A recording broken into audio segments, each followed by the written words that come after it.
Welcome to WWB Worldwide Broadcast. As you guys can see, we're missing a member today, but that's okay because me and Billy are ready to talk like we're three people. Right, Billy? We got it. Easy.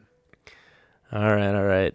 So today, a little bit more of a lighter day. There hasn't been like too much going on in the Ward community as for like tournaments and things, but definitely a couple topics that we wanted to touch. I was pretty intrigued. I think we all kind of were with the promo cards that the Ward team made for the boss battles when they released them that we were talking about yesterday. And I thought it'd be a fun thing to maybe go around and give a couple of our own cards that we would like, or maybe that we think would be kind of fun or like interesting promo cards that if we were the designers of Ward that we would potentially make ourselves. And so I thought that'd be a fun way to start off the episode. So, Billy, we're going to both take three different promo cards, or maybe make three. Oh, I'll put you on the spot. I don't know how many you had ready, No, I but it's okay. All right. Well, I'll start with my promo cards if that's fine, right. because I've already got them. Yeah. I've already got them kind of thought up a little bit. So for my promo cards, I'll start with the first one. So the first one was going to be called Tyler Tandem. And basically, since Tyler's not here, unfortunately, he won't get a kick out of it. But it was going to be the fact that if you have a Maniac in your deck, so this would be a standard spell, all right? So first standard promo spell that they'd ever have. So basically, you'd be able to summon a Maniac from your deck. So you'd take when you play this card, you'd get to get a Maniac out as a limited summon, but he'd be treated as a primary creature. So he also gets his effect. So basically, what you'd get is your creature on the field, and then you get a Maniac on the field to help you fight. And then also, hold on, we're not done. So not only does it give you a Maniac as a limited summon, he also gets to pull out any equipment from your deck and attach the equipment to the Maniac. All right. That is my first promo card. It's called Tyler Tandem, and I think Tyler would have agreed that card is awesome. Tyler would have said, "Give me three right now." I guess you don't have one though, so that's kind of funny. Just a little shout back to Tyler with his Maniac deck. Sure. I thought it would be a pretty funny promo. As you can see, Billy, my cards kind of have themes. I'll go. I'll go on with my next one. So yeah, don't you worry. No, I'll go next. We'll do like. Oh, you want to bounce back? Okay, fine. You go next. Yeah. All right. So my first card, I also wanted to go with a theme. So my card is going to be called. It's a creature called Raccoon Oracle, and it's I don't know what it looks like. Maybe it's like a raccoon with like a hood, and it's got like like a little pendulum or a pendant or whatever. Gotcha. And it's a 1+1. It's 30 health because I guess that's what most raccoons are, and it's a speed. I don't know, 5, whatever. But the effect is this card is unaffected by magic cards. You may equip raccoons to any card with raccoon in its name to this card. So you can like attach like a creature as a magic card, but it's a creature. Okay. For every raccoon you equip to this card, double its attack. So with this equipping, is it like stacking, like kind of like sharks, or is it like something that like? No, literally. So you know how like Forest Demon, like when you kill it, like goes to like. Okay. So it would be like an equip card Same to it. Thing. Okay. Yeah, and then you've got the qualifier of this isn't affected by magic cards, not for any kind of protection, but so that you can't say, okay, I'm going to put 3 raccoons on it, and that's ×8, and then I'm going to add also a creator's gift.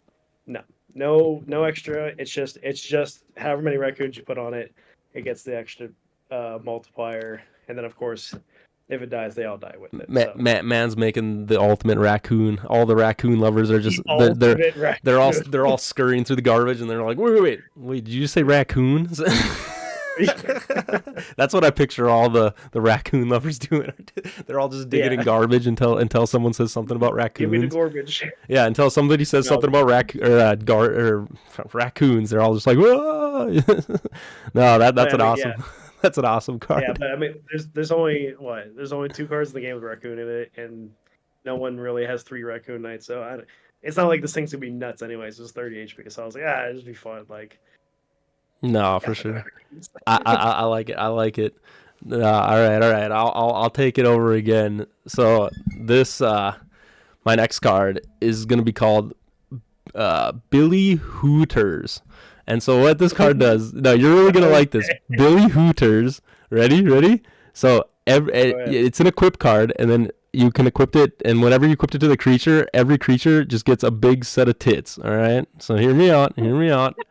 So I know you like Scarlet So Billy, funny. and every set of tits has to have the nipple ring on it too. So don't worry, That's we got a little exactly right. nipple ring action there. But basically, what this card does is, first off, since it has the ring, it's going to give you the magic ring effect. So you get 5 to your hit. All right, so you have 5 to your hit, Okay. and then it also gives you the effect to either once per, I don't know, while it's summoned. Basically, the bunny source effect. You get to either negate a card or you get to Oh, negate a okay. damage, and that is Billy Hooters. And I was That's thinking you would like hilarious. this on Bunny Saurus because then it would give Bunny Saurus 2 negates and 2 attack negate damage attacks. That's really funny. Since whenever I equip celestial power, I essentially say, "Oh, it's like they're just get grown too big to zombies." It's Yeah. not the pirates. And there's been a game or two where I've equipped celestial power to bunny swords, so that really happened, kind of. So, Believe me, when I was coming up with it, I was that's funny. cackling. I'm like, yeah, he's gonna like that Billy Hooters. That's hilarious. I Oh, love it. Billy Hughes. Yeah, no, I was having some fun crack figuring these out. All right, what's That's what's funny. your second one, Billy? Wow. How do I follow that up? Um, yeah, I don't know. Okay, I'll just keep the theme going. We'll call it dumpster turnover, and it's just this image of like these raccoons just pushing a dumpster over, Oh, and it's a single use magic card, and when you play it, both players shuffle their hands into the deck and draw how many cards they have. So we're just gonna make a oh, bunch of raccoon it's just a cards. it's a shuffle. It's like a yeah, yeah, yeah. Find your P. Oh, I like that. I think Yeah, they I could mean, definitely have a card that's like that. That would be pretty useful. But no, that I love the raccoon theme. You're really just hitting the heart. I can't tell if you're like a secret raccoon like member that you're part of it. You're actually just oh, trying to I'm make. not a secret raccoon Oh, member. I love the you're full fledged. He comes out. He's got the stripes and the mask on and I'm just everything. The I'm just not tail. as dedicated as Boodle and Nick. Yeah. So Okay, okay. I see. I didn't take you. I took you more for the bunny guy, but maybe I need to start no, making no, no. Don't raccoons. get me wrong. I love Bunny Saurus, but I also love the raccoons too. If I could, I would run a bunny and raccoon deck, but there's only one bunny, like as a double archetype or whatever. But there's only one Yeah. bunny, and Yeah, the poor bunny I mean, Saurus. He man, he needs he needs a lot. He needs a couple more he's buddies. a friend. He needs some Yeah, more that's right. buddies. Poor bunny guy. Yeah, bunnies usually are running rampant. They're all over the place. You need more bunnies. I need more of them. That's right. But yeah, okay, okay. I'll give you my third one. So you can see the theme. There was Tyler. There was you. Now there's me. All right, ready? So mine is gonna be. Okay. Mine's a field spell. So no creatures. I don't know why I just was like no creatures. But mine's a field spell, and so mine is gonna be heroic or actually Hercules Harpies is what it's going to be called. And so the way my Okay. card works, the way my card works is so you play it as a field spell for every bird creature that dies. So Elkanost, Harpies, Giant Eagle, whatever. Basically, while Harpy is like on the field, every time a creature dies, it gains 10 hit and 10 damage to the card. And so basically the premise of it is as all your Elkanos die and your other Harpies, it just keeps stacking up and stacking up. So eventually you have like a 50-50 Harpy that never misses and she basically just smacks. Yeah, because that's what we need. More harpy support. It's kind of like a use of that Ward United card or yeah Ward Yeah. United where it's like it doesn't like stack from sacking but it stacks from just creatures dying and eventually it's like either way at the end you're just gonna have a big boss bird that's like she's fighting for all of her comrades, she has all their strength, that real like anime feel to her. What do you think, about the Hercules Harpy? Yeah, why not? It's a fun promo. I like the theme. I had hit all the decks. I thought you'd like those. I do like it. Yeah. I'm, Um, Go ahead. Oh, I was just saying I was toying with another thought. I was talking to Boodle, speaking of the raccoon guy, and I was thinking making a card called Boodle Bottle, and basically this card, all it would do is give you like for every other creature besides the Equip Knight, it would give them like plus five to like damage and like hit, and then it would also like heal you for like 10 HP every turn cycle. I don't know if that's too strong. But HP. yeah, but Let's listen, go 5. but listen, if you equipped it with to equip Knight, it gives him the stats of the creator, and it's called Boodle Bottle. I'm gonna make a That's promo. really I'm gonna funny. make a promo card for everybody in the Discord. You know what's funny? Creator's Gift, I think was originally like the original buff of it was it just gives you the stats of the creator. Oh yeah, But uh, Equip Knight pulls it out too strong, so it's like yeah, okay, maybe not. It's nah, still phenomenal. So yeah, no, for sure. Well, you can definitely see that they win with bosses. I mean, for people that played like the promos, you can see that they really like that theme because oh they yeah, use that card too for like boss battles. The boss can like get the creator stats. So I think they yeah, definitely I like like that card a toying lot. with those stats of that creator. But yeah, I don't Oh, know. with the I just like the Boodle power of bottle. God or like what? Yeah, a boodle bottle. That's good. I just picture a bottle and then it just has Boodle's icon on it. Boodle. Cat. That's the favorite drink of the Equip Night for everybody who's listening. The Boodle bottle. Boodle bottle. That's funny. All right, All right, I guess what's I your have to give last? a third. Yeah, what's your What's my third third? Put you on the my spot. third raccoon? Yeah. I'll go with let's see. I'll go with a field card. Sure, why not, right? So I did a creature, I did a single use. We'll go with a field card.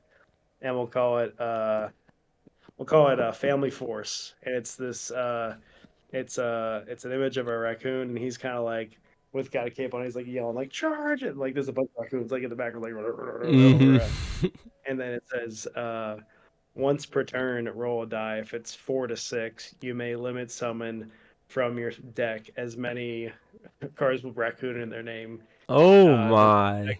for 1 turn cycle. And Okay. so like if you roll it, then they'll come out. But as soon as it's over, they just go back into your deck. So I don't know.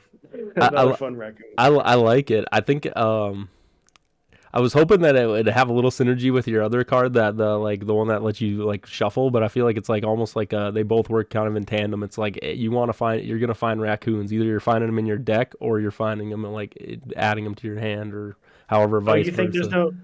no. You think there's no synergy? There's absolutely synergy. Let me tell you how all three of these cards Oh, work together. okay, Okay, first, okay. so you get you play, I don't know, let's just say you have a raccoon, so you play him. And then you put your family force on the field. You roll the die, you get the 5. And so all your raccoons come to the field. And then you play judgment. They all come back to your hand. And now you're gonna play uh raccoon, what did I call it? Raccoon Oracle? Or Yeah. Oracle, yeah, Raccoon Oracle. Hey, you play Raccoon Oracle, and now all those cards you just drew, you go bam, bam, bam, bam, bam, and now he's a. Well, I'll have to do math. Hold on. Ooh, okay. Yeah, you actually have like a Wait, whole combo. All right, all right. No, I took it back. hold on. Let me. You were brewing. You were So brewing. My I'll cards show don't you. work good together. Yeah, so it would be so if you could pull that off and not get anything negated, you would get times 32, so you'd be a 32 plus 32 Raccoon Jeez, Oracle. yeah. Okay, all right. But You were you brewing. know No, I I was like it. I cooking. like it. Like I said, my cards definitely don't go good together. Don't run my three cards together. It will not go good for you unless you put a maniac with The Elkanos and triple. with Elkanos Yeah, and right. Harpies, and you want to make them all have boobs. Then run my cards. Maniac with boobs sounds really bizarre. Well there we go. That's how our promo discussion ends. Boobs, raccoons, and all the crap in between. Tyler, this is what you get for missing today. Yeah, So Tyler. Now we're unhinged when it's just me and Billy. All right. it's funny. Awesome. But yeah, no, like I said, just kind of touch on the promo cards. I think it's very interesting to see what they're creating, and it's definitely inspiring me. And like I said, I'm sure a lot of other people are like very curious. They're like, yeah, what would my promo card be? What would it's just like I don't know. I really like the whole promo card aspect. I mean, obviously, you don't want too many of them because, like you said, you want them to feel like they're like kind of a rare like cool collectible, but at the same time, they're definitely fun just because you know that they kind of are like limited by only having one in your deck. So it's just like it's a fun thought, and like I don't know, I love coming up with cool, funny, unique cards. Oh, I do too. Also, having the promos limited to one in your deck makes it so that a you can't really develop a strategy around a promo card. Yeah, I mean, you can, but you have a chance of breaking, right? And B, it makes it so that if you happen to get multiple of these things, you're incentivized to train them away because everyone should have a chance to get them if they can, and I don't need to hoard three Scarlets. I just need one. So right.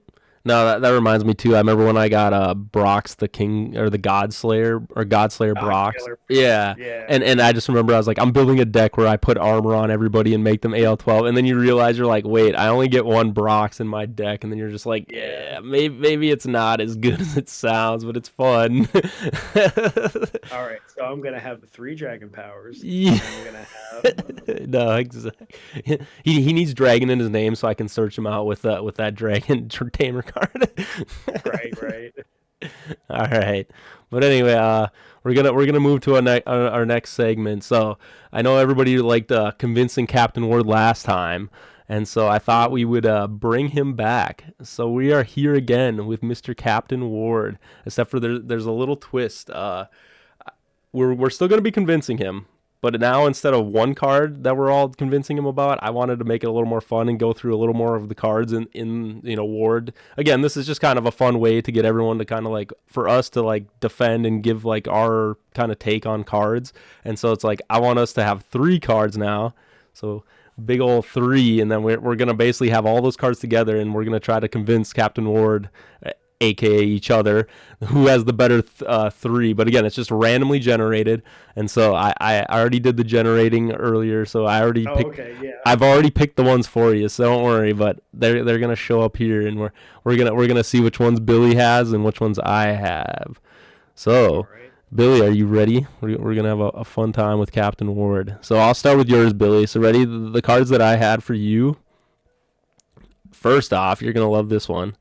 Is the Undead King. So Undead King was your first Okay, card. yeah. Give me the Yeah, Mystic. just wait. Okay, so that's one of your cards is the Undead King. The next card, I know you hit the Mythic. I was pretty jealous. You're gonna like this one too. The next card is Ancestral Sword. So you have Okay. Undead King, you have Ancestral Sword. I was really hoping you were gonna get creatures, but I'm pretty sure the last one you have is, sorry, pulling it up, Winter's Chill. Okay. So you Winter have Chill. Undead Okay. King. I was like, dang, if he gets some really strong creatures, he's gonna have a hella argument. But anyway, so Winter's Chill, Ancestral Sword, and Undead King are your cards. All right, real quick, and then I'm gonna, or should we have you defend them, or should I do my cards next? No, I'll go ahead and defend it. That's fine. Okay, Let me so read. so you tell me why Captain Ward needs Undead King, Ancestral Sword, and Winter's Chill in his deck to protect the land of Ward. Sure. Yeah. Okay. Well, you didn't have to give me a creature for Undead King because, I'm assuming you're building a deck intelligently and you're building a deck to get actually play. So Undead King needs at least two other creatures in the deck. So at minimum, you'll be able to bring them out, right? So there'll be something. They can be high attack, they can be low attack, they can be anything. It doesn't matter. He's getting some help. So already I'm gonna have two chances at minimum, and you're probably putting more in your deck, but I'm gonna be able to bring out my limited undead army, which is going to be pretty great. And you got to also think about, if because essentially when you're playing Undead King, you're bringing him out and then you're summoning the undead and then they're attacking and you're kind of leading the charge because you got a big 4+5 or whatever. But you also have to be concerned about. I need to make sure Undead King lives because if he dies, game plan's kind of toast unless you've got like a Revival Priest or whatever or a Ghost of the Past. But um, so what's one way to defend them? Winter Chill. If they bring out something kind of big and nasty, boom, freeze them. They're done for what is Winter Chill is like you have to roll a 5 or 6, right? Yeah, I think 5 or a 6, and yeah, only on their turn, so they don't get to do it like every turn. So yeah, it's pretty powerful, like That's you said. exactly right. Yeah, actually, that's way more powerful than Irresistible Love because since everyone thinks that Irresistible Love lasts for 7 turn cycles and you have a 50% chance, if you have a 33% chance with Winter Chill, that thing's out there for like 12 turn cycles, which means essentially no matter what I play it on, it's frozen forever. I So, it's actually a very good card. I see that So, you're trying to use my own hate for Irresistible Love to convince me. This podcast is always for Irresistible Love. Everyone is just gonna no, hate that card by the end of this. no, you hate the card. No one else hates it. It's a meme at this point. All right, No, all man, right, all actually, right. I'm probably the only person who likes it. It's cool. No, so you got the strongest creature in Gen 2 with all his undead, and then you got the strongest epic magic card in Gen 1, right? So we're like, Okay. forget Visitor goes to the past. Who cares? If I could freeze them for 12, 15 turn cycles, what are you gonna do about that? That's better than Irresistible Love. And then, you know, not every buff in the game has to be incredible. So, you know, +2 attack, that could be the thing that puts you right over the edge. There's been so many times where I've been fighting creatures and they live with 1 or 2 health. In fact, Erica lost a tournament game to Nelson because she got Perfect Shark down to 1 HP. Just And need you an know what ancestral one sword. she had Ancestral Sword, won the game. So that is literally a game changer. That's my argument to Captain Ward. I'm sure he will accept it. Oh, okay, okay. Undead King is a strong contender. I think you're right. If I was to fight for It's almost Ward, unfair. I would want some guy that could just like my buddies are all dying around me. He can just start resurrecting everyone back up from the dead. So I feel like he's a pretty useful person to have in a fight. You um, know, he with the old weird man with the kid. I don't think I want. I don't think I need that guy. I don't know if Captain Ward. I believe in him. I think he seems like he's being a helpful man. And like, yes, you're right. The 2 damage could make the difference. But I don't know if Captain Ward needs that card. And I don't know if the Undead King needs that card either. But you are right with Winter's Chill. I think Winter's Chill definitely helps your argument a lot. The only thing I'm worried about is Captain Ward is a water guy, and I don't know how he feels about ice and cold and winter. maybe it makes him nice and tough and strong, right? But all right. What if I told you that the card you gave me was actually Lord of the Rings theme? Okay, so we got Gandalf with the creepy oh, sword, oh obviously wow. giving it to Frodo, and then you got Winter Chill. Yeah, like they had to go up the mountain and try to go to the Winter Passage, and you'd say, "Oh, I don't know if Undead King would do the Winter too well." Who do you think the Undead King is? Who summoned the army of the dead to come fight against Sauron? It was Aragorn. So I'm saying the Undead King is actually Aragorn, and Aragorn survived the cold just fine. So actually, this is kind of like the Lord of the Rings trio of the card set, and You just Captain Ward's a big nerd, so I this think he would agree with this that. man's using Lord of the Ring IP. Okay, fine. This defense is getting out of control. Your Honor, objection, objection. Order! Nah, nah. Okay, okay. Maybe he goes for the undead king, the dead style. I still believe Captain Ward would not want undead people helping him, but you know what, Billy? Maybe. But here, Maybe let me. Captain Ward is about giving people second chances, All right, all right? right, all So right. You defended your case, I, Billy. My I rest my turn. case. Yeah, Yeah, okay, you okay. ready? You Go ahead. ready for my Okay, turn, go. Billy? This is what Yeah. I'm gonna have to beat you with. So I'm gonna get penguin. What'd you get? I I got missed it. penguin. Oh yeah, Can you for hear sure. me? Yep. Yeah, Penguin yeah, is one of my cards. All right. Another yeah. one of my cards is Jerry. All right. Hey, Oh. actually though, Uh-oh. and then my you know, last card is Knight Armor. sick. Uh, Okay, so we both. No, you got two comments. yeah, 2 commons, but all right. But that's okay. You know Yeah, why I got 2 commons? Because I have the best creature in all of Ward. Now this man, yeah. he might be crazy, he might be ridiculous, he might be annoying as all hell, but you need a Jerry. Because Jerry can be anybody. He's everybody and anybody, and he's just as strong as anybody else that Captain Ward could possibly get. And I guess, in every like movie or whatever, they always need that cute little character that helps motivate everybody to get through the hard times, and that's what Penguin is there for. Penguin isn't there to fight. Look at the guy. He stands there waving his hands. He's got his little scarf. He's just a cute guy that you're worried about dying the whole thing. But Captain Ward and Jerry are going to keep him alive, all right? They're going to keep him safe. And how are they going to keep him safe? They're going to put him in that big, thick knight armor, because that's the only way to keep him safe, because you got to give him that 5 extra AL. So I think he's probably like 8 AL or whatever, because he's only got 3 AL to begin with. so hopefully the little penguin survives while Jerry and Captain Ward kick some butt. All right? Hey, give Penguin some credit. He's got 4 AL, okay? Okay. He's got that thick fat, okay? So fair enough. He's a 9 AL. His little hits, maybe he gets a little flipper slap in there, but other than that, Jerry and Captain Ward, they're gonna team up and they're gonna pound out some justice in Ward.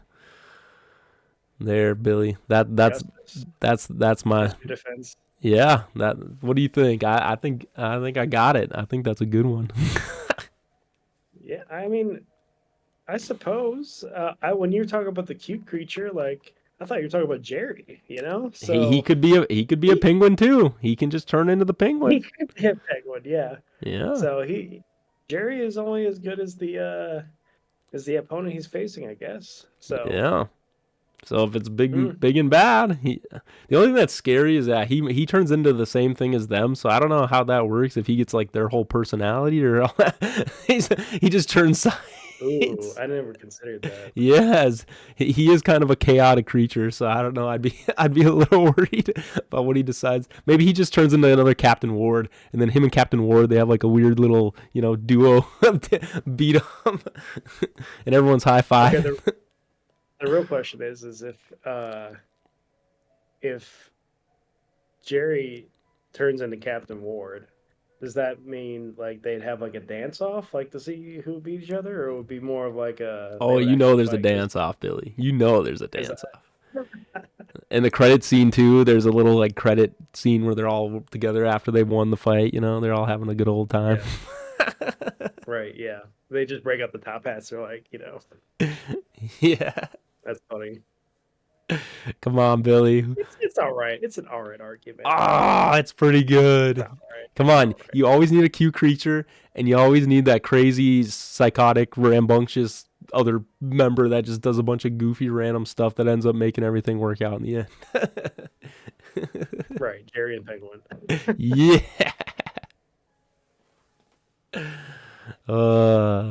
What do you think? Who does Captain Ward decide?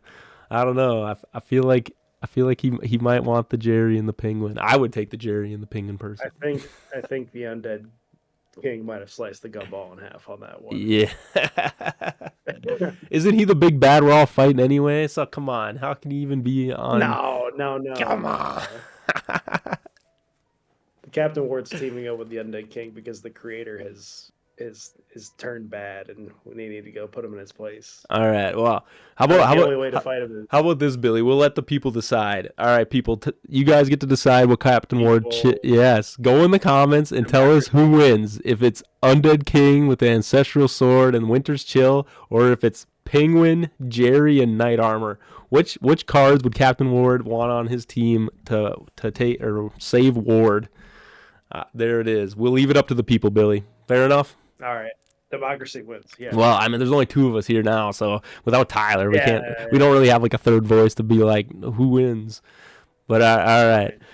How did you like that? I really like the Captain Ward segment. I think it's a fan favorite. Everybody has fun. I'm sure they'll love. I like the 3 cards because you like can work them together, right? Yeah, I thought that'd be a little more fun.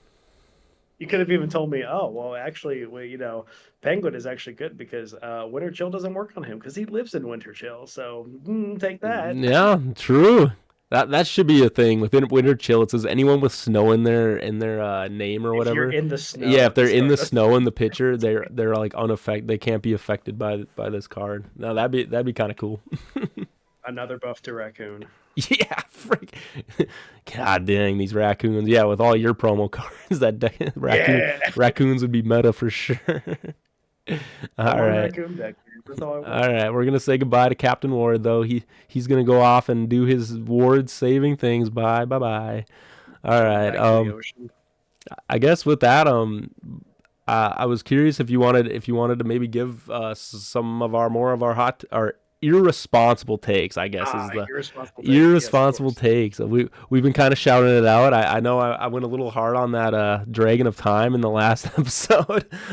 People might disagree a lot with my take there, but I was kind of curious if there was some more things. Like I said, I feel like this episode just kind of shines some lights on some cards, on some thoughts that we have.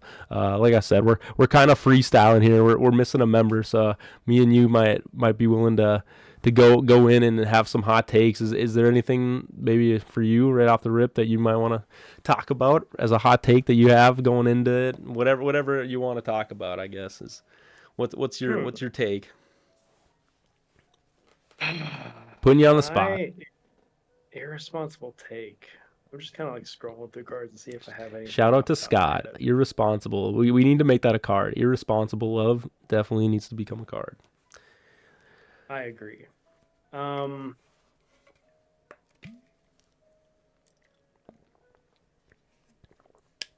Curse is underrated. That's not that too big of a hot take.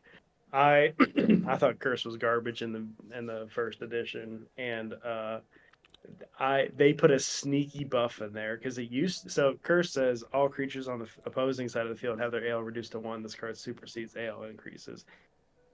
It originally said all creatures are AL reduced to one. I'm like, wow, that's terrible. Why would I ever play with that? But Yeah. they very they very carefully put an opposing side of the field. You taught me that one with the deck you made for the Shakopee tournament. So To be fair, this I didn't even know about the old way it was worded. I've never seen the old edition of cards, so in my head well, I mean that's the only way it works, Billy. that's funny. I mean because it's nice to have those like I'm gonna call them new perspectives because I, when the reprint came out, didn't even look at the card because I was like I like the artwork. The artwork got a cool buff, but like because Fabricio's awesome, but other than that, I was like, it's just another rare. I'm gonna throw in the bulk. So, but yeah, maybe that's my hot take is it's sneaky underrated. No, for sure. Like I said, I used it in my Elkanos deck. I think it was nice because yeah, anytime you have creatures that it's almost like I know from like Gen 2, the card that a lot of people would use is like Warm and Glow, like the common that gives you just one hit dice. And I think it's almost like it's like a similar version to that card but it like works, the reverse. Instead of making it so you're able to hit them easier, it just makes it so that you basically just hit every time and as long as you don't, crit miss, which I think is even more valuable. The fact that it is a field spell, though, can kind of gives it a little less power, in my opinion. It's a little harder to get it to go off in certain cases, where it's like Really? Warm and Glow is an equip, so you can play it like under Foggy Night. But obviously, like I said, it's basically a guarantee, and like in a deck with limited summons, especially like Elkanost and Harpy don't really have a good hit modifiers, so it's like anything with Right.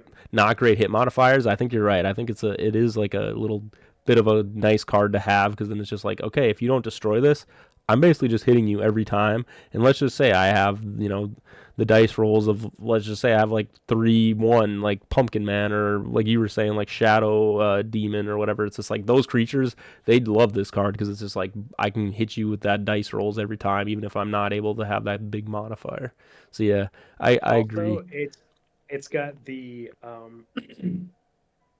I don't know what the I don't know what to call this other than like the um this card isn't so great mask on it as in like Visitor Beyond, Holy Light, Revival Priest, like all these cards that are like power cards, like something that I've got 3 or 4 negates in my deck. I'm saving those for when you play your power cards. Right. But if you play Curse, I'm like, yeah, whatever. Not realizing like it's actually gonna do maybe more damage than Visitor Beyond. So, it's got that nice effect of like you really don't have to protect it because no one's gonna try to kill it. Maybe the it flies under the radar. So I don't. maybe that's my irresponsible take. I'll think of some more. Well, You're up I think next. you're making a good point too. Like we were just talking last time on the podcast about the promo cards, and a lot of those are AL12 creatures, and it's just like again, if you want to hit these creatures, AL12s are not always the easiest thing to hit, especially just base. No. Like it sounds funny, but there's plenty of times where you're like, even with like a 6 modifier, it's like if sometimes you just don't roll high, and it's just like I miss, and it's just like it sucks. So it's like so you're right. I think with all these AL12 creatures coming into the mix and seeing where they're going forward, I think Curse is definitely one of those cards that, like you said, it maybe this just gives me guaranteed damage, and that's just something I need against these bigger creatures. So Right. it's like, yeah, no, I like it. I agree with your hot take. Is it a hot take?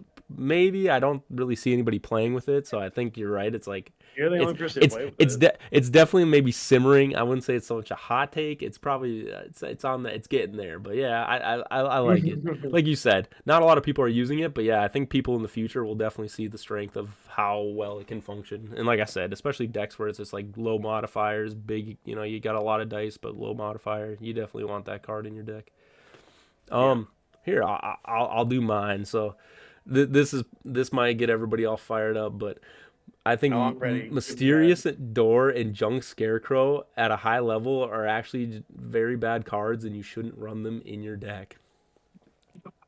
That's hot beyond belief. Yeah, spicy hot take. Maybe, Mysterious Door maybe and Junk no. Scarecrow are not All as right. good as you think. Defend it. Defend your completely irresponsible take. So I think with the way the game is now, there's a lot of ways to shut out a lot of those flash spells. And so when you play, yes, you get this, like, let's say Mysterious Door, you get that negate, or Junk Scarecrow, you get that one damage negate. If people have a response, if they have like a Time Melt, if they have like a Foggy Night, if they have something like this, those cards, your opponent is able to kind of adjust their play based on those cards and like make it so like you can't even get those cards off again even though it comes back on those timers, right? Like let's say you have one more turn on your Mysterious Door. I know maybe that's your only negate you have left. All right, I play a Foggy Night or I play a Time Melt you get what I'm saying? It's like I don't actually Sure. think those cards, because of now the time frame and the fact that they are limited, that they, yes, they sound great in general. Like I said, having a negate card is good, even if it does 10 damage to your creature. And same with stopping an attack. But I don't know. I think there are a lot of cards right now in the game that just kind of like don't allow those cards to actually be that meaningful in a deck. I would also. Okay, I don't agree with you, but I'm going to add a Yeah, defense. hate it. You mentioned Time Out and Foggy Night, but honestly, Scroll of Silence is kind of the biggest kicker in my opinion because if Yeah, I know you have one left, and I'm holding one, and then you play something else, or I play something, you negate it, and I'm like, I could Scroll Silence this card. However, I know you're about to get Mysterious Door back, and I'd like that to die. So I'm going to right. hold it and know that the next time I play something, it will go off because you'll play Mysterious Door and I'll scroll it. So it gives you a bit of knowledge, but I don't know. I still don't. I don't agree with it because they're still strong cards, and I mean, I don't necessarily always play with them. I play with them sometimes, but it depends on the deck, right? So having anything, because essentially you're challenging. So if I play Junk Scarecrow or Mysterious Door, Yeah. I'm challenging my. Let's call it Mysterious Door for a second. I'm gonna just talk about that Yep. because it has a kind of a bigger effect, in my opinion. If I play a card and then you negate it, and I play Mysterious Door, I'm essentially saying kill this now or I'm going to get to use it again. And that gives me plus one card advantage. And it gives me plus one card advantage every time I use it. So you either need to kill it now or come up with a game plan, or it happen if you get it early enough in the game, you'll get so much card advantage that you won't be able to overcome it unless your deck just has unless they could just like over aggro you and like just they have way more power in the deck than you do. So because at some point you'll be able to just say, all right, every 3 turns I'm gonna stop something, right? Yeah. So And you could say, well, I'm just gonna quit playing Magic. I'm like, okay, even better. Like I have now tangentially forced you to stop playing Magic. So I it was obviously better in Gen like the first edition without the 10 HP damage because now I can't play it with Assassin, but like I it said, I think it's an irresponsible take, but it is irresponsible. coming up in the future with more of Gen 2 being at like looked at mixing in with Gen 1, I think it's those cards are actually going to get bumped out of decks and not actually be seen nearly as much. And I'm curious to see if that is the case. Like I said, that is my take on it. I think like we'll see the next couple tournaments, the next as things progress, as we get further on. But I'm gonna keep my eye on it, and when I start pointing it out, Billy, you're gonna start seeing it too, and I'm gonna say it's Okay. not such a hot take, but right now it might be a hot take because I agree. I think people really prioritize these cards, and they really look at these cards like these are cards I need to be careful of every time I'm making my deck. What if you want to persuade the community to take him out of your deck so that you can play him in the Ward Bowl? And that's the take. I mean, hey, you could. It might. I'm not Oh, trying to. he's not denying it. He's I'm not not trying denying to. it. Like I said, it's an irresponsible take. I disagree with it. Like I said, this is just a hot take. Like that, I Color think a lot of strikes. people might. It's like the whole point of this is like to basically like, yes, do I believe some of this? I do. I think in the future these cards I actually somewhat are a little too slow. It's like there we have so much recursion in the game right now. I feel like with like Visitor from Beyond, Holy Light, Frog of Fortune. Like you can pull other negates out and use those faster than a 3 turn negate. And like I think like with how Sure. fast we've seen games, like obviously online games are a little slower, or sorry, online games are a little slower, but the like in-person games, I feel like they go pretty fast, especially with like high-end like ward play. And so it's just like I don't know if like 3 turns is even like a lot, you know what I mean? Like a lot can happen in 3 turns that like you don't have these cards. So I just again, I'd I I'd be that's willing to bet at that the that 80% of the upper half of Ward games. So we'll call it like if you took all the tournament plays, all the people who like regularly go to tournaments or semi regularly go to tournaments, you yeah, took the upper half of them. I would wager to bet that 80% of the games are under 20 minutes. yeah, uh, So I don't know. pretty close. Yeah, I would say I mean, 20, unless 20 you're to playing 30. like purposely a stall deck, Yeah, or not 20. a stall deck, but you're playing like the long game. You Yeah, know, I would say 20 to 30. But yeah, usually, like you said, it's kind of crazy when you think about it. Like maybe this is another hot take, but in person games, I feel like they some for some reason they do just go a lot faster than online games, and I'm not really sure why exactly that is. Like you said, maybe it's just because of like using Untapped and people figuring it out, or just having to click through all the menu and like a little more clunkier. But I don't know. I feel like you're right. It's like definitely in person. It's like 20 to 30 minute games, and it's like it feels like a pretty good time, but I just think it is a. maybe Oh, what's that? I was gonna say, to be honest, it's probably just because you have to click one dice at a time on untap, and if you play someone who's playing Shark deck and they have to click 1, 2, 3, 4, 5, Yeah, rather than just going, so right. No, for sure. that might be part of it. I I don't I know. agree, and I think people are just a little easier. It's a little easier in live, just to kind of get everything figured out and whatnot. But Sure, yeah, no, I all right, that that that's that a hot take. that was my irresponsible take right there. What do you got another one, Billy? Oh, I got plenty of them. I just had it, but I don't know. Um, again, I don't know how irresponsible it is, but um, I'll go ahead and say that Giant Turtle is the best uncommon in the game, hands down. That's my irresponsible take. Oh, Okay, oh, I okay. hit a nerve. I hit a nerve. Good. I disagree with that, but all right. Let's go. You take your hot take, sir. I'll take my hot take. Yeah. Like you said, I think the game's getting a little faster, and I think that we're able to do a lot more damage a lot more quickly, and there's just a lot more ways to deal with stuff. Um, but so in Gen 1, like Gen 1 play only.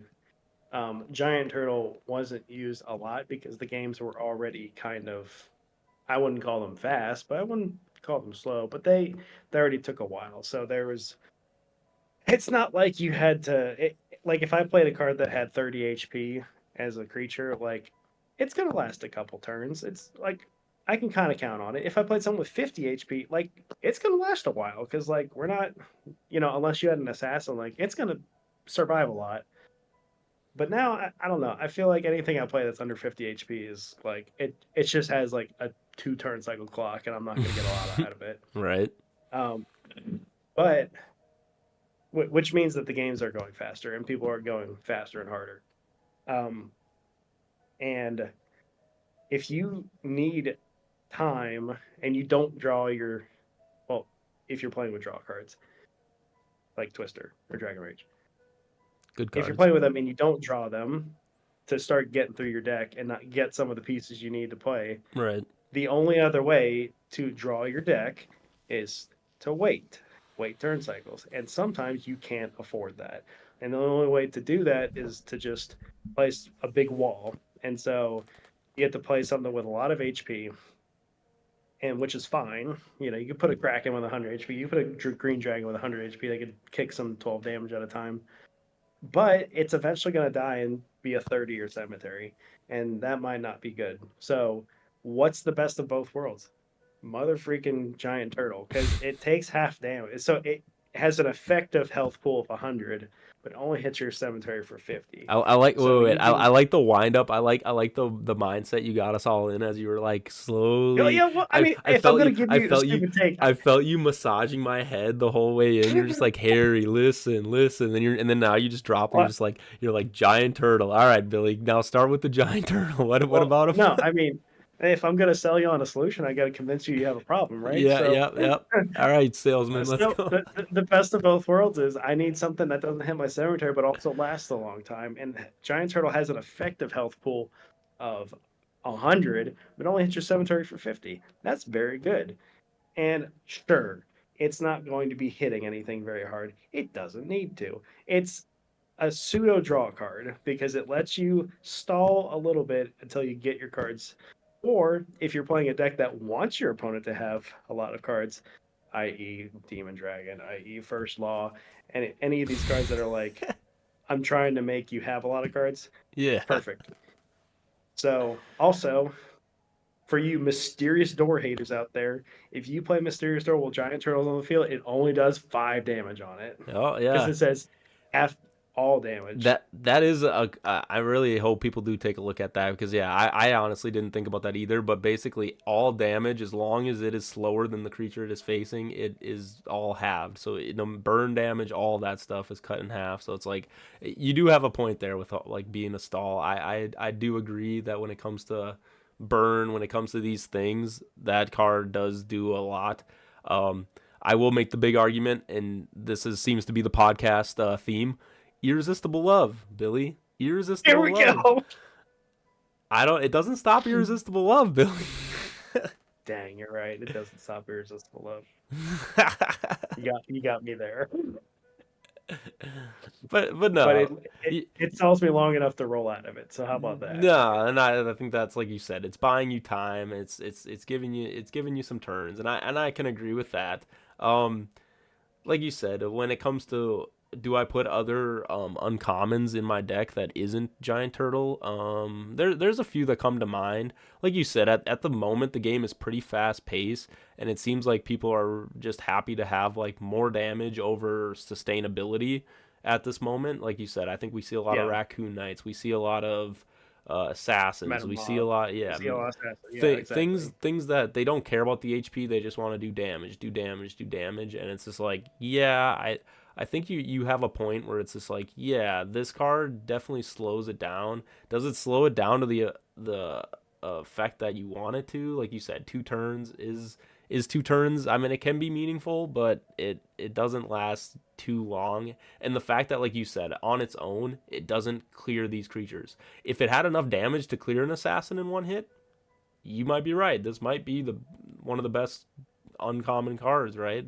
creatures, but it Sure. just one dice roll with no modifier means you're probably getting 0 damage out with this card, and potentially, like, you're right, you could roll good or depending on their AL or whatever.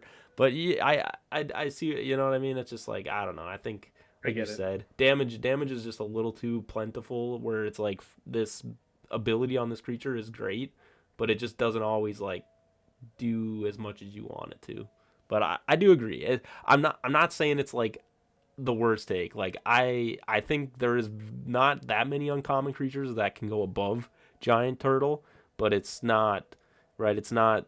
I don't think it's at the height. It's not the top of the tower. You're right. Bunny Source is top of the tower. Yeah, I mean, he's a pretty good card, Bunny Source. The problem is he's like a pseudo tank.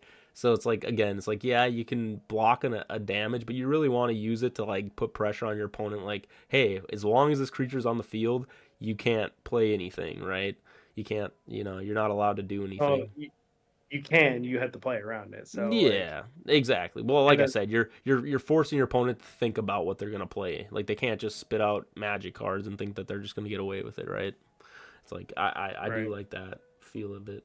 Okay, I forgot Bunny Source was an uncommon, so I do have to revise and say Giant Turtle is probably the best uncommon because Bunny Source is right there. Yeah, along with, like I said, Corn Creeper is always one of my go-to Oh, uncommons. Corn Creeper. Corn, I just having a Oh, Corn surprise hit. Creeper. I mean, whatever. Maybe that's a You hot take. surprised me. Yeah, like I said, he can be very surprising, and all you need to do is put a little bit more damage on him or whatever, and he hits hard. The 5 times damage is pretty strong. But yeah, It's true. Giant Turtle's up there. You're right. Maybe I'm getting more in your boat. It is. I'm trying to think of like what else there is that you want to run with it, and I think you're right. Giant Turtle, it's got its place. You just got to be careful that It's got. its effect doesn't get negated, because if its effect gets negated, it kind of just unfortunate. I mean, But that's any sure, that's but that's a lot of those effect creatures, right? It's like if they, like you said, dragon, what's that one, demon dragon, if he gets negated, it's like, now I have a 1/1 crappy dragon. right. If Jerry gets negated, he's a one die. I mean, like, Yeah, that was the if I argument you. nerf the only reason I play this card, then yes, it sucks. Like, Yeah, you but got me that there. was the argument you should have made when I was trying to convince Captain Ward is, oh, Jerry, you could just, he gets negated and now he's just Yeah, but useless. I didn't. It's not like I had a negate, so it's not. I don't know. No, That like wouldn't be you fair. said, Like, I'll pull another card. you're just arguing for your cards. You don't have to use your Sure. cards to win. But like you said, I like the take. Yeah, maybe Giant Turtle's a little bit slept on. I'm sure people will start to pick it up. Obviously I'm a fan of the Elkonos. I know you guys you and Tyler brought up the whole like Elkonos wall. I think that might do a little more at the moment just because of this raw HP and like the fact that how easy it is to cycle, and like you said, you can kind of do a similar thing Sure. with Giant Turtle. I just don't think it's as like reliable as those kind of things. Yeah, yeah, I get it. Wow, we went on along there for a Giant Turtle. Do I have another take? Let's see. Yeah, this it might be a hot take. Um, not as hot as my last one. Uh, I guess I believe that there are some common cards. Now I'll defend them, that I think can potentially be viable at a high level. Okay, I'm not gonna argue yet because I don't know. So Okay, so name one. I'm gonna talk about cards that people sleep on a little bit, that are uncommon cards. So a big one Uncommon sorry, just or common. These are common yeah. cards. Ready? All right. Giant Snake Lover incoming. Sure, yeah. Giant Snake. We'll start with that one, even though that wasn't the one I was gonna start with. Giant Snake. In Gen 2, we learned a lot about this card. I mean, it got to Hmm. a point where this card was pretty strong as a common, and the fact that it was like pretty oppressive. Speaking of a card that stalls, if anyone doesn't know how Giant Snake works, if Giant Snake hits the opponent's creature, it wraps them, and basically they're unable to attack unless they roll a 1 through 3. I think is the numbers, right? You have to roll a 3 through 6. Okay, 3 through 6. Okay, but to get out of the wrap, and if you don't get out of the wrap, your creature's unable to attack. So basically, again, Yep. it's kind of like a Bunnysaurus. It's more of a pseudo tank, but it has that pretty strong effect. And like right now, I don't feel like people are running too much effect negation cards to really deal with effects. So I think Giant Snake as a common is definitely a interesting card to take a look at that you could definitely use in a deck. And so it's like I think that's probably the best common creature. Maybe that's a hot take, but I really would think that people should think about using Giant Snake if if they're really like, hey, I want something that can potentially stop my opponent's creature from hitting me. And it's just like, and it's also 12 speed. Oh, here's another good argument. Yeah. It's 12 speed. So assassins, yes, you might lose the speed off, but you're also able to potentially go faster and wrap assassins so they don't get to get their attack. Easier way to kill assassins. Um, what was I gonna say? Oh, on top of that, it also has 50 HP or 60 HP, 50, 60, 60. 60. 60. So assassins can't really one shot it either. And like I said, with these littler creatures that are running around, I mean, obviously if they have a high, it only has a +2 modifier, so you got to be a little careful if you're going up against creatures with like big AL. But like I do believe Giant Snake is a very good, somewhat of a wall that you can kind of put in your deck. And like I A said, wall. that I call it a wall. yeah, and like I said, with the kind of creatures that are running around right now, I think that it makes a good argument to put in your deck. All right, I said multiple commons, so hold on, I'm not done yet. All right, Okay. my next one, Ring of Extremes.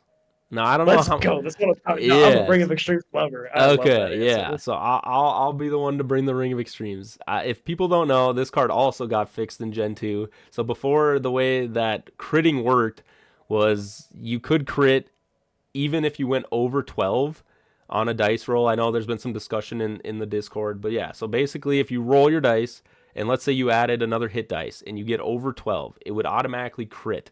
And so before, it was actually really busted because you could basically guarantee crits. Now they fixed the ruling before any of us really even tried to use Ring of Extremes. But I even with the nerf, I think this card is great because again, what it does is if your opponent has, like, let's talk about that Dragon of Time that I hate so much. If you play Yeah. this on Dragon of Time, so you can play it offensively against your opponent, and now instead of him getting hit all that 20 modifier to automatically hit you, he has to roll a 9 through 12 in order to hit you with a crit. But if he gets anything below a 9, it automatically hits himself. So again, this card I find can be like almost like the perfect equipped, like stop your opponent from hitting you card. And like I love it because like you said, obviously yes, there's still a chance they crit. And if that time, Dragon of Time crits you, you're gonna at least be taking 40 damage. But I think it's a risk sometimes you're willing to take because otherwise you're just taking 20 every turn regardless, right? Because that thing's just hitting you every time. Yeah. So Ring of so Extremes is. I will agree with that. Ring of Extremes is yeah. phenomenal. So anyway, Giant Snake. Let's just keep it going. Ring of Extremes, and then Sure. again, I think another card that is a common card that people are kind of gonna sleep on, Reverse Polarity, and I. Okay. Yeah. Your hot take is really hot now. Okay, It's maybe extremely this might be irresponsible. the hottest one. But Reverse Yeah. Polarity, Right. again, there are creatures that are running around with AL12s or not, well, AL12 but 12 speed as well. Like I was just bringing up the Yeah. assassin, things like that. A Reverse Polarity, yes, it might be a little bit of a slow card. Maybe it doesn't give you as much advantage as you want, but I think it it definitely can counter a lot of those like fast attacking things. Like Billy, you were just talking about damage. What do a lot of the creatures that spit out a lot of damage in this game? They have these effects Mhm. that are like it attacks first. If it attacks first, it gets multiple damage. And it's just like ways to Sure. avoid that is just basically have a card that makes slower things go faster. Then you don't even have to worry about how fast they could put as much speed on their creature as they want, and it ain't gonna matter. So it's like, again, I think Reverse Polarity might be a good card for people to put in their decks. Okay, chew up my hot take, Billy. Go at it. Like I said, and it's obviously a hot take. No, you're 100% right about Ring of Extremes. I completely agree with that. It's got versatility. It is both defensive and offensive, and anytime you can have a dual purpose of a card in your deck, that's very good. Um, I love playing it, but it also feels bad when they get the crit. So, whatever. Your first one was what? Giant Snake? Yeah, Giant Snake. I was going back and looking. I'm like, well, what do you think about Ranger? And then I looked at Ranger. I'm like, Ranger is just the same thing as Giant Snake, but worse. Yeah, And it's just literally, so I guess Giant Snake is just a better Ranger from Gen 1. Yeah, it's Because unfortunate that some cards Ranger, get yeah, overshadowed. it got completely scaled. Because Ranger is while this card's on the field, your opponent. Well, okay, no, I take that back. Ranger is while this card is on the field, your opponent must roll a die prior to each battle. If it rolls, they have to roll a 3 to 6 to hit you or to attack. So, whereas Giant Snake, you have to hit in order to get the effect. Yeah. And he has a low modifier. And Ranger's the same. It's also 1+2, but he's only a speed 5, Here's and he's here's 40 HP. Here's for your So argument too. I think Ranger, the way Ranger works, I'm not 100% sure, but if they have limited summons too, I'm pretty sure if they roll, they're just not able to attack with any of those creatures because they're just not allowed to it's attack. correct. So Because and that's actually where, this question got asked in the Discord today or yesterday, where someone said, if they roll and fail the Ranger roll, can I rebuttal? And the answer is no, because they never went to combat, whoa, which means combat phase never started, which means nobody can attack. So that's actually all right. So Giant Snake is just a different version of Ranger. It's yeah. more select. But I just think, like you said, they have different things. Like in my opinion, like Ranger, if it's a lot of limited summoning, like this meta kind of is a little bit of limited summoning with the Elkanos. It's like Ranger might be better in that environment because again, you don't have to hit, and if you stop combat, none of their creatures get to attack at all. And it's just like that. That's better. Yeah. But if it's just a big creature or like 1v1, I think the snake beats Ranger any day because, like you said, as long as you get the hit, as long as you have a way to make it hit, and then it wraps and it can keep that wrap on them. I meant, heck, you could get 3-4 turns without them even breaking out, and then you can just hold them there. And like you were saying, card draw, 3-4 turns is 4 cards that could make hella difference in a game. Mm-hmm. Like I said, kind of a hot take. Let's not go too much on a reverse player. Yeah, I mean, again, it is a common card. I think it is kind of slept on. Like even for pack cracks or any of those tournaments, like if you get a reverse polarity, just look at the creatures you have because if they're all kind of slower and maybe you don't have fast ones, it's like, hey, good card to put in the deck. But I understand. If you build around it, yeah, it could be good. Right. That's the thing is you gotta kind of build around it for sure. But yeah, I think that those are my hot takes for sure. You guys can go in the comments, roast us, maybe agree with us, defend us. I like being defended. I don't know about you, Billy. Defend our hot takes that are maybe a little bit out there, or sorry, our irresponsible takes. I want people to tell me I'm wrong. No one's gonna be defending my mysterious door junk scarecrow, but that's okay. But all right, Billy. Any final thoughts? I know we're missing our pal Tyler, but I think we powered through this episode. Yeah, it's okay. It's all right. No, I mean, fun episode. I like the Captain Ward segment. Looking forward to our next one, our 10th episode, which has a little bit of specialty. Do you want to share, or is that a surprise? Oh, well, I was gonna send out a message, but I guess people who actually get to the very end. Ooh, secret.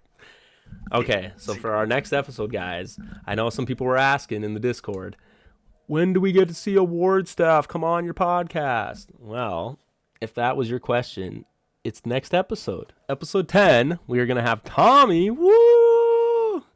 Tommy, if you don't know who Tommy is a very vital, important to the word staff. He does a lot of the back end things that you guys see, but you don't actually know who's really handling a lot of it. I think he's more on the back end, but he makes sure that, the card library, the whole website, I'm pretty sure is kind of Tommy's thing. He's been to tournaments. He